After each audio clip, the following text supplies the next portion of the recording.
ఎక్కడికి వెళ్ళినా కూడా అనూహ్య స్పందన అని గతంలో ప్రతిసారి చెప్తున్నాం. కానీ విజయం ఖాయం అని చెప్పి మరి ఆంధ్రప్రదేశ్లో మళ్ళీ జగన్మోహన్ రెడ్డి గారు సీఎం అవుతారని చెప్పడానికి ఒక సంకేతం ప్రజలందరూ ఫిక్స్ అయిపోయి ఉన్నారు. ఏ విధంగా అంటే మాకు జగనన్న వస్తేనే మంచి జరిగిద్ది అని చెప్పి వాళ్ళు ఫిక్స్ అయిపోయినారు. ఎంతమంది ఏ విధంగా ప్రలోభ పెట్టినా, ఎంతమంది ఏం చెప్పినా, డబ్బుతో నోటుతో కొడదాం అనుకున్నా కూడా ప్రజలు మాత్రం ఫిక్స్ అయి ఉన్నారు.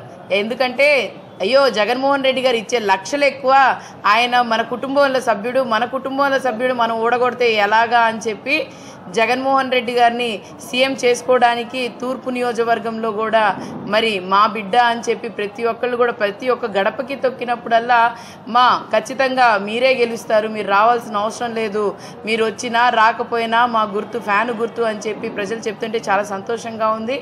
అదేవిధంగా మీరు చూసుకుంటే మరి నిన్న ఒక మైనారిటీ కుటుంబం మీద దాడి జరిగింది. ఏంటి 4% రిజర్వేషన్ గురించి అడిగితే వాళ్ళ మీద గుంటూరు పశ్చిమలో మరి దాడి జరిగింది.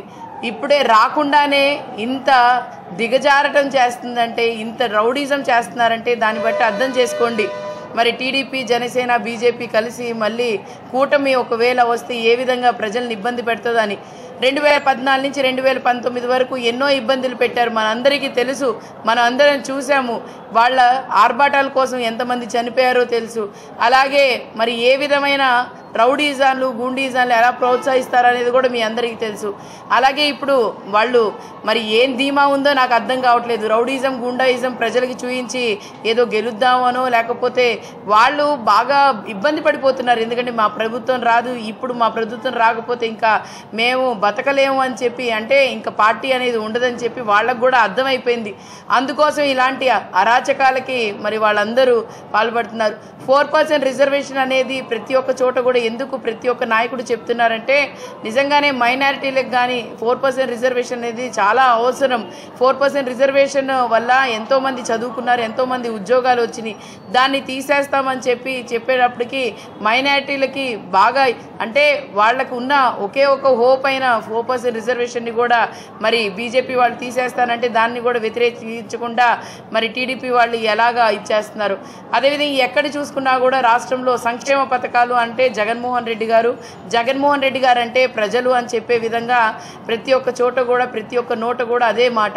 ఎందుకంటే సంక్షేమ పథకాలు జగన్మోహన్ రెడ్డి గారు వస్తే కొనసాగుతాయి. ఈరోజు చూసుకుంటే గుంటూరు తూర్పులోనే దాదాపుగా 33,000 ఇళ్ల పట్టాలు ఇవ్వడం జరిగింది, రిజిస్ట్రేషన్ కూడా చేయడం జరిగింది.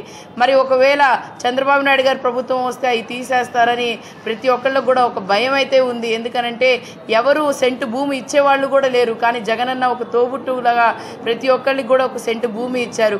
అలాగే ప్రతి ఒక్క సంక్షేమ పథకంలో కూడా మీరు చూసుకుంటే అన్నీ ప్రతి ఒక్క కుటుంబానికి అవసరమైన పథకాలే ఇచ్చారు. కానీ ఏదో బోగాస్గా నోటు వచ్చిన మాటని లేకపోతే ఎవరో చేశారని కాపీ క్యాటో చేయాల్సిన అంత అవసరం లేదు. బీసీలకి పెద్దపీట వేసిన నాయకుడు జగన్మోహన్ రెడ్డి గారు. ఎందుకంటే 52 మరి కార్పొరేషన్స్ ఫామ్ చేసి వాళ్ళ బాగోకుల కోసం ప్రతి ఒక్కటి దాని గురించి ఆలోచన చేసి కార్పొరేషన్ ఫామ్ చేశారు.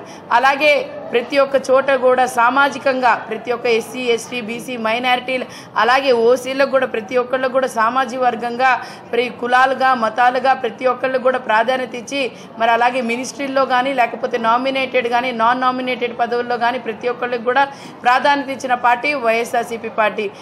ప్రజలందరికీ ఇదంతా చాలా చక్కగా తెలుసు. ఎక్కడికి వెళ్ళినా కూడా ఇదే స్పందన ఉంది.